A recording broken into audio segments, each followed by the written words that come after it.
Hey, this is JT. Welcome to another episode of Life at Bethel. The good, the bad, and yes, you guessed it, the ugly. Today's episode deals with where did that article come from? One of the most interesting thing about Bethel is when I was there was how you got to see the sausage being made. You got to see how many times articles came out. People oftentimes, we would often laugh about it. That when the friends see this article, they're going to be wondering, why did we need this article? Where'd it come from? Well, we're going to share just a few examples of certain types of events that took place at Bethel when I was there. And as a result, the society literally put it into articles. Let's get started. We had mentioned a while back about the housekeepers and the role of housekeepers at Bethel. Any Bethelite will tell you the role of the housekeeper is to keep eyes and ears open for the Bethel office and the home overseers so that they'll know what's going on in the Bethelites' room. I'll give you the perfect example. In January 15th of the 1983 Watchtower, the Society did an article on music. And there was a little statement that was made in this article about music, and they just stated and kept it moving. And you would have really never known who they were actually talking about because they didn't say it. This is what the article said. January 15th, 1983 Watchtower, modern trends in music, can they sway you? Recently, when this issue was placed squarely before one large group of full-time servants of Jehovah, several trash cans full of albums were turned in and destroyed. Now, they mentioned this large group of full-time ministers. Now what you're going to do with your music, now that we've told you you can't have it. Well, let me give you the backdrop on that. As we mentioned, the housekeepers, they played a valuable role. You see, what happened is a lot of the housekeepers, they will often go through what people have in their room. They just do. They always do. And one of the things that they began to look at was some of the albums and album covers that Bethelites had. And they turned it in to the Bethel office. As a result, other housekeepers were told, take a look and see what you see in terms of the kind of music these brothers have in their room. And that's what they did. As a result,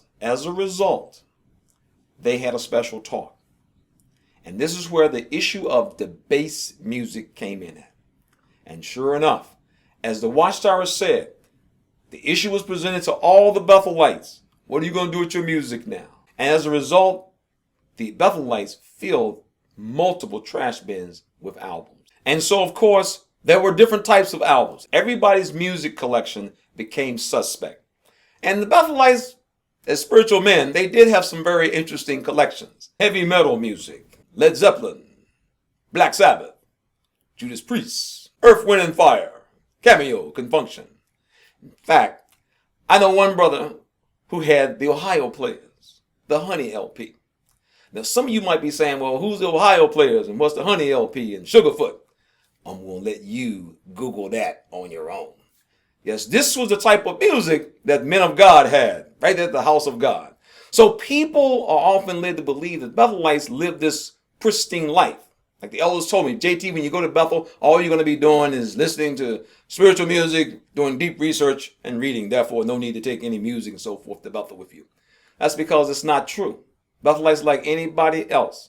The difference is the society tries to hide it, the same as they hide other things that we know about. And over the years, interesting, the type of music impacted what you listen to. Every type of music you had, that when rap came out, Cool Mo D and Sugar Hill, everything becomes suspect. And of course, all this music had to be thrown out. And of course, later on in the summer of the same year, summer conventions all around the world had a special part that was called Music at Debased. And that was what was presented to the congregations all around the world. And then later on, to emphasize it, the Watchtower came out with a second article, a study article that was based on the convention. So what we got the chance to see is how the sausage was actually being made. As a result, we see Big Brother at work. And of course, it affected the type of music that you would listen to. You then realize that every time you bought music or had someone at your room to listen to music, it was literally under suspicion. And so for a lot of Bethelites, including myself, we ended up migrating to a certain type of music. For myself, it was jazz. So because jazz had no words, you felt safe. And even till today, I still enjoy jazz. I remember so vividly after we got the talk at Bethel and we found out that it was going to actually be on the summer convention. There was a brother back in my congregation back in North Carolina. He was a huge, I mean a huge Earth, Wind, and Fire fan. This brother, he had every single album Maurice White ever put out. And there was a Bethelite who was with me. And I remember him, he was saying, I can't wait to see what he's going to do. I can't wait to see what he's going to do. And I remember we went back to the assembly that summer in the Hampton Coliseum. And sure enough, after the talk, the brother went up there and said, so what you going to do, man? What you going to do? What you going to do? Because as witnesses, we enforce whatever the society says. And we enforce it with glee. And so, once again, the big brother, watching things happen in the organization behind the scenes. And once again, we see this is part of the life of a Jehovah's Witness. You will be scrutinized for everything you do. And even after I left Bethel and got married, we had some friends came down from Bethel to give a talk, and they explained to us that they had another suite where they was talking about music. Because see, at Bethel, they would actually call albums out. They would call artists out. At the conventions, they didn't want to do that because it was a public setting. But at Bethel, they just called names out. And my wife, Lady C, she had artist she enjoyed, Heavy D. And they was explaining to us after looking at Lady C's music collection that, Heavy D was one of the names that they called out. And she had to get rid of Heavy D. So it's very sad that as adults, you're unable to even select the type of music you want. And if you select the wrong one, you will know about it. So when you look back, you realize just how crazy a lot of the stuff was that we were asked to do, and how that such scrutiny on practically everything that you do. Taste in music, taste in dress, taste in grooming. The Watchtower has something to say about it. And of course, if you fail to live up to this, you will be considered spiritually weak. What's kind of interesting is that the society basically knows that the Bethelites were merely just a representation of what's happening out in the congregations as well. When I was growing up, many witnesses who had never visited Bethel, didn't know any Bethelites, never even seen Bethel outside of pictures, they literally had no idea of what life at Bethel was like. I remember just before I got ready to go, the elders had called me into the back. They said, Brother JT, there'll be no need for you to take televisions and radios and music equipment because you will probably be involved in much deep study and research. Well, a lot of times that was not the case. In fact, sometimes Bethel could be almost like a frat house. Let me give you an example. And as a result of these actions that took place, like in a frat house, it ended up in the magazine. I had a roommate. This roommate worked in what's called the scaffolding department, which is really a dangerous job because it requires that you hang outside the society's building 10, 12, 13 stories up, cleaning windows and fixing bricks on the outside. So it's a very dangerous job. And they try to do it in a safe manner. Typically, they will have themselves harnessed down. They'll have it latched to something on top of the roof. Of course, with a bunch of young guys, somebody's going to play some pranks. And that's what they did at Bethel one day. What they did, they would have a Bethelite who would be up like 10, 12, 11 stories, sitting in the window. And in this particular case, what they did, they would play a prank on especially a new boy, new Bethelite. They would always get new Bethelites with this. What they would do, they would have a Bethelite sit in the window. He would have his harness not actually fastened. And then they would call down the hall at one of the new guys. Hey, Joe, come here, man, for a second. I'll show you something. Of course, when Joe comes to the door, the Bethelite just simply falls back out of the window. So here you have a Bethelite who just saw another Bethelite fall 11 stories, 12 stories out the window. And his harness, it wasn't attached. But on this particular day, it was the wrong new Bethelite. You see, when they called this new Bethelite to the door of the room and the Bethelite fell out the window, this guy started hyperventilating because he thought he saw somebody die. And it got so bad, they ended up having to take him to the infirmary. Now, typically, the joke would have been over, but not this time and not here at Bethel, because this issue actually went all the way to the personnel department. and eventually, literally, worked its way down to the writing department. And as a result, this article is what was produced. November 8th, 1983, Awake magazine. Practical jokes. How funny are they? A workman was busy at his job, suspended outside a hotel window, high up on the 11th floor. Of course, he was properly secured with a safety belt. He called to a friend inside the hotel to come into the room where he was. Upon entering the room and looking out the window, the friend saw a horrifying sight. The safety belt came unfastened, and with a scream, the workman disappeared from view. A ghastly tragedy? No, a practical joke. So when this article came out in the magazine, because Bethelites, you always get your magazines early. When we saw this in the magazine, everybody knew what it was, and they knew most of the characters who this article was written around. But that's not the only case. Other articles that ended up in the magazine as well. Let me give you another example. September 1st, 1984, Watchtower questions from readers.